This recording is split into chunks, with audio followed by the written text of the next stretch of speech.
Okay, the last thing we're going to talk about when it comes to choosing a retail site is how to negotiate a lease. And so before we talk about negotiating a lease, we're going to talk about the different types of leases that are available to retailers. Um, Once a site is chosen, that doesn't mean the decision making is over when it comes to that site. There are two general types of leases that retailers normally enter into. Now, let me back up, I guess, because there are two options a retailer has. Sometimes you can buy the location, and a lot of times from a freestanding site perspective, you will buy the land, build the location, and it will be yours permanently forever. But some retailers prefer to lease the space, and lease space is very prominent, very prevalent in planned retail locations. And so there are two general types of leases, and almost every lease is a combination of methods. Rarely are you going to see anything as straightforward as how we're going to talk about it in class and what you're going to read in your textbook. But just to kind of get a general idea, let's talk about these leases. The first type of lease is a percentage lease. And in a percentage lease, the rent is based on a percentage of sales. Okay? So the retailer will pay a common area maintenance fee, which is the rent, based on a percentage of their gross leasable square footage. Okay, so, the common area maintenance fee is paid based on the square footage. So the common area maintenance fee in a planned retail establishment is going to go to help pay for the parking lot striping, the light bulbs, the landscaping, everything else we've talked about earlier in this module. And if they have a percentage lease with a specified maximum, what that means is that the retailer pays the shopping center manager a percentage of sales up to a maximum amount. So let's say that there is a 10% percentage lease up to $2,000. And this is normally per month. So this allows the retailer relief as they increase their sales. Every retailer wants to increase sales. And so you don't want your retailer to be scared of having to pay an absurd amount of money in lease for that space. The other way you can look at that is a percentage lease with a specified minimum. And this would mean that a retailer pays a minimum regardless of what their sales are. So you pay a 10% of sales lease with a minimum of $1,000. That would mean that you're paying $1,000 every month, but depending on what your sales are, you might be paying more on top of that.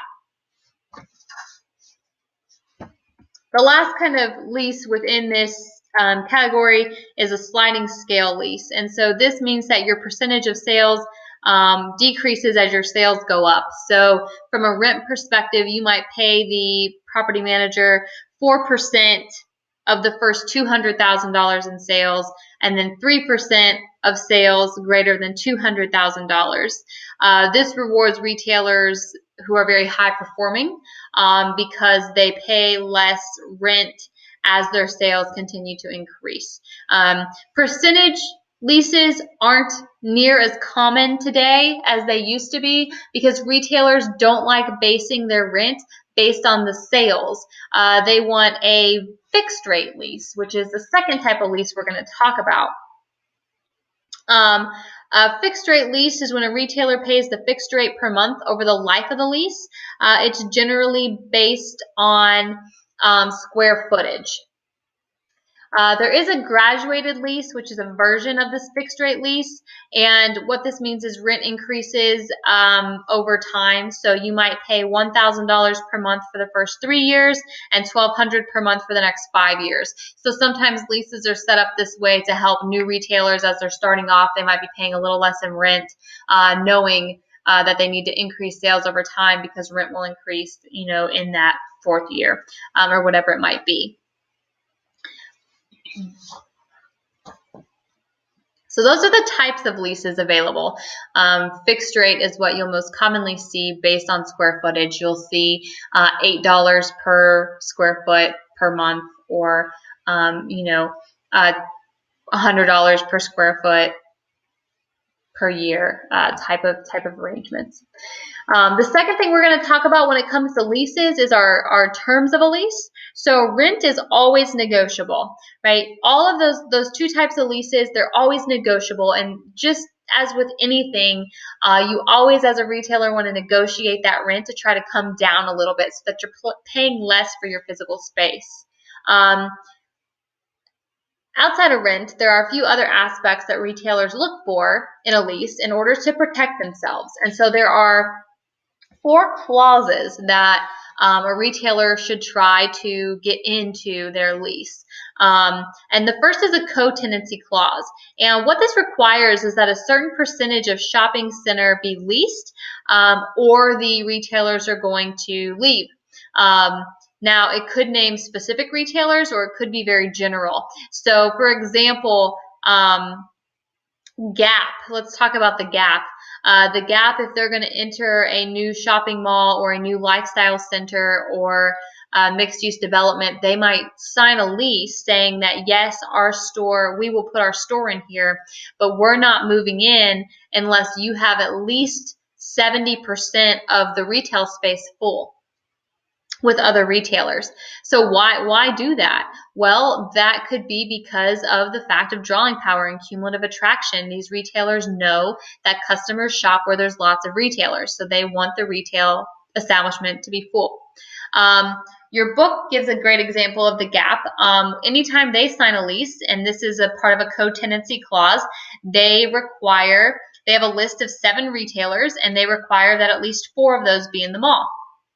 So the list consists of Banana Republic, Abercrombie, and a few other apparel retailers that match closely. Now, the Gap could do this to protect themselves because they own both the Gap and Banana Republic and a few other retail establishments. Or it might be, again, because they want that cumulative attraction. They want the drawing power. They want the competition so that they have an opportunity to sell to customers. The second type of lease is a common area maintenance clause. Now, the common area maintenance clause is what it does is it assigns responsibilities for taking care of the common areas, the sidewalks, the parking lots, the new roof, the light bulb, just about anything you could think of would kind of go into this.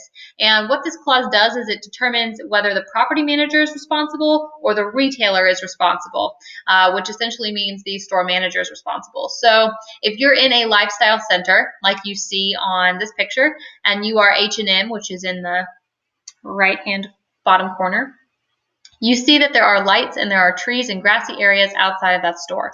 Well, what's negotiated in the common area maintenance clause, if you're not careful, the property manager might say, hey, you're responsible for changing the light bulbs in those 3 lights outside of your store. And while that doesn't seem like a lot, think about the cost of a light bulb over the life of a lease, times that by 3 or 6 or however many there are, right? Think about the time it takes to change those light bulbs. That can be a cost for the retailer. So it's important to look at those things to negotiate who's responsible for what. Something a little more problematic that might be negotiated in a common area maintenance clause would be a roof leak. What happens if there are heavy rains and the roof in the store starts to leak? Is that the retailer's responsibility to have someone come out and fix that, or is that something that should be taken care of by the property manager? Those are examples of things that could be negotiated into a common area maintenance clause. Next, we're going to talk about prohibited use. The prohibited use clause limits the shopping center management from leasing to certain kinds of tenants. The prohibited use clause covers a variety of scenarios. So if you are a merchandise retailer, you might not want a bowling alley in the property, in the retail location. And why do you think that is? How many parking spots do movie theaters need? A lot. Right? If you think about even the 5 per 1,000 square foot rule, that bowling alley is going to take up a lot of parking spots, or that movie theater is going to take up a lot of parking spots. And those people are going to be there for hours in those parking spots. So you might negotiate that they don't bring in a bowling alley. The same thing for a dentist or a doctor's office or a rental hall. Right? You don't want the parking being taken up. Another thing that the prohibited use clause is good for is keeping out certain types of retailers. And if you are a daycare and you are going to open a location in a strip mall, you might sign a prohibited use clause saying that the strip mall cannot open a bar next door or an off-track betting facility or a strip club in the same property as you. So it's a way to kind of keep different types of retailers out of a property, and that could be because they're a different type of retailer. They attract a different target audience. You want drawing power and cumulative attraction. So the prohibited use clause is used for that. The last is an exclusive use clause. And the exclusive use clause prohibits the shopping center management from leasing to retailers who sell competing products. So if you're Pizza Hut, you want to make sure that they're not going to let a Papa John's open in the same location, or that they're not going to let a Domino's Pizza open or a local pizzeria, because you want to be the exclusive pizza place in that property.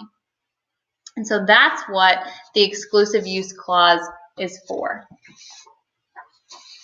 So there you have it. All of the information you need to successfully select a site for a retail establishment. In Chapter 7, we talked about the retail location types, and in Chapter 8, we talked about the general factors considered when locating a retail establishment, and then we looked at the very specific site characteristics and learned how to determine a trade area. We wrapped it up with a discussion on different types of leases available and clauses that you should negotiate with your property manager. So I want you to think about this. If you're a retailer and you're moving into a shopping center, a planned shopping center, what clauses would be most important to you? And how would you successfully negotiate each of those clauses in your lease? Because a lot of times it isn't an all or nothing negotiation. The whole point of a negotiation is a win-win. So how would you successfully negotiate the clauses into your lease?